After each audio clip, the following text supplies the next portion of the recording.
why home insurance companies require you to take photos of your home sometimes. Sometimes they'll come and do their own external inspection. Sometimes they'll come and do their own internal inspection with you being home. But a lot of times they'll just ask for you to walk around your home and provide them with up-to-date exterior photos of your home. Why are they asking you to do this? First off, they're asking to find out what condition your home is in. If your roof is in the state that you said it was, that you have railing on porches and decks and that kind of thing, they're just trying to get an idea of what the current state of your home is. To be completely honest, I bet they're also kind of seeing if you will follow directions and provide them with information when they need it. This is going to be different case by case, and your agent will let you know the situation here.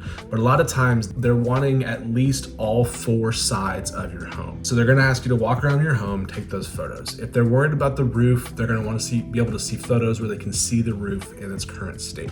A couple things to keep in mind are why you're taking these photos, why you're providing these photos to the insurance company.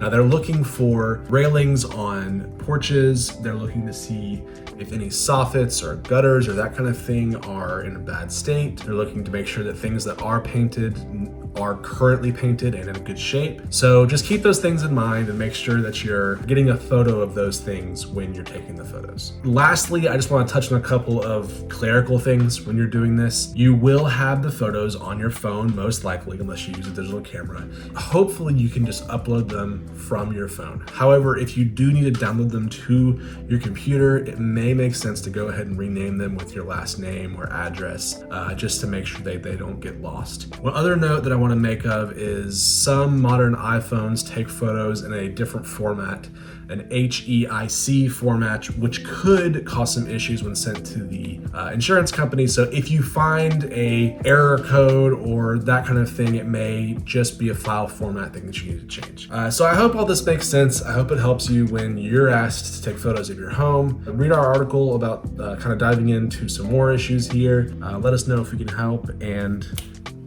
happy insurance.